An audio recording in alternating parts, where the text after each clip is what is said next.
Bienvenue dans cette nouvelle édition du QG Week-end de sommaire dialogue national au Sénégal. Les discussions ont débuté ce samedi.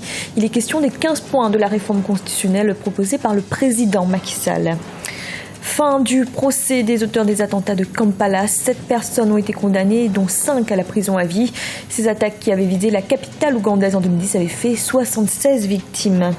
Et le salon du jeune entrepreneur pour l'emploi au Niger a eu lieu ce samedi. Cette 5e édition avait pour thème l'entrepreneur nigérien en réseau. L'occasion pour les porteurs de projets de trouver des financements. Mais tout d'abord, au Sénégal, le verdict dans le procès de l'ancien président tchadien Hissène Habré est attendu pour ce lundi 30 mai. Poursuivi pour crimes contre l'humanité, crimes de guerre et crimes de torture, l'ex-chef d'État est jugé depuis 10 mois par les chambres africaines extraordinaires. Le procureur spécial a réclamé la prison à perpétuité. La défense, de son côté, a plaidé l'acquittement. Et toujours au Sénégal, le dialogue national a débuté ce samedi. Société civile, leaders religieux et partis politiques ont commencé à discuter de la mise en application des 15 points de la réforme constitutionnelle proposée par le chef de l'État. Et le PDS, le principal parti d'opposition, était bien présent. Reportage de notre correspondant El Adjaï. Le dialogue national entre le pouvoir, les partis politiques, les religieux, la société civile et les organisations patronales se poursuit à Dakar, au Sénégal. Cette rencontre a permis aux différents acteurs d'exposer au chef de l'État les différentes préoccupations de l'heure, du déficit d'emploi des jeunes à l'éducation, en passant par les réformes constitutionnelles, l'acte 3 de la décentralisation, la gestion des ressources naturelles. De nombreuses questions ont été soulevées. C'est important d'initier un dialogue de ce type-là. Nous avons dit l'essentiel de ce que nous voulions. Nous voulions donc une démocratie apaisée avec la fin du harcèlement politique et la libération de nos détenus politiques. Donc ça, c'était important pour nous de le dire là-bas. Nous l'avons dit. Nous allons voir maintenant par la suite comment les choses vont évoluer. Sur le processus de mise en œuvre du référendum, nous avons trouvé cela antidémocratique. Le président de la République a la prérogative de lancer un référendum. Personne ne lui conteste cela. Tout ce que nous souhaitons, c'est comme nous sommes des acteurs et des citoyens et que la Constitution nous sera imposée à nous tous, il était important qu'il puisse s'ouvrir à nous, qu'on puisse au moins donner notre position avant de figer tout cela dans la proposition qui est allée devant le peuple. Une des questions qui a le plus marqué le premier round de ces échanges était celle de l'affaire Karim Wade.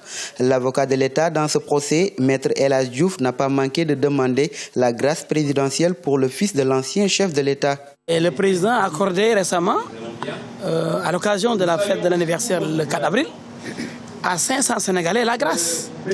Mais Karim Wade est un Sénégalais. Il a droit à cette grâce. L'un des premiers résultats du dialogue national est l'audit du fichier électoral qui a été annoncé par le chef de l'État.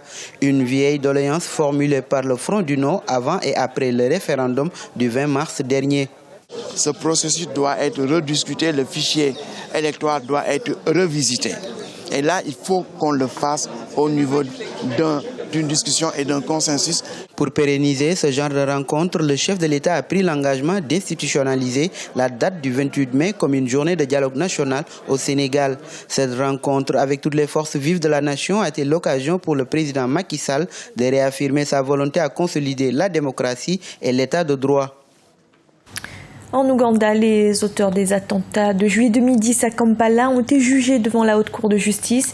Ils étaient au total 13 prévenus, 7 ont été condamnés, dont 5 à la perpétuité. Les attentats de Kampala s'étaient produits lors de la retransmission de la Coupe du Monde de football dans un restaurant et un bar de la capitale. Revendiquée par les Chebabs somaliens, l'attaque avait causé la mort de 76 personnes. Écoutez Alfonso Ouini-Dolo, juge de la haute cour. Je ne pense pas que la peine de mort apaiserait les victimes et permettrait à la société d'oublier la peine indélébile qu'elle a subie. Les actes terroristes visant les non-combattants, les gens innocents, ne peuvent être justifiés par quelque cause que ce soit. Au Nigeria, le président Muhammadu Buhari a annoncé ce dimanche la relance du programme d'amnistie pour les militants du delta du Niger, et ce en vue de mettre un terme aux attaques qui frappent les infrastructures pétrolières.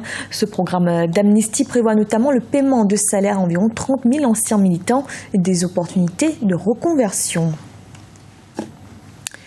Au Niger, le salon du jeune entrepreneur pour l'emploi a eu lieu ce samedi à Niamey. Cette 5e édition avait pour thème l'entrepreneur nigérien en réseau, l'occasion pour les porteurs de projets de trouver des financements.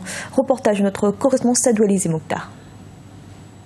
La 5e édition du salon du jeune entrepreneur pour l'emploi a ouvert ses portes ce 28 mai 2016 au Palais de Congrès de Niamey.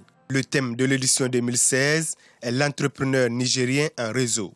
Cet événement est un rendez-vous pour promouvoir l'entrepreneuriat au Niger. Il accueille les parties prenantes de l'entreprise au Niger, porteurs de projets, dirigeants et investisseurs. L'objectif, c'est d'aider les jeunes aujourd'hui à rencontrer des personnes qui ne peuvent pas rencontrer à tout le temps. Mais au cours de ce salon, nous, on essaie de faire rencontrer toutes ces parties prenantes, de les faire converger ici au niveau du Palais de Congrès pour réussir effectivement à échanger avec ces jeunes entrepreneurs.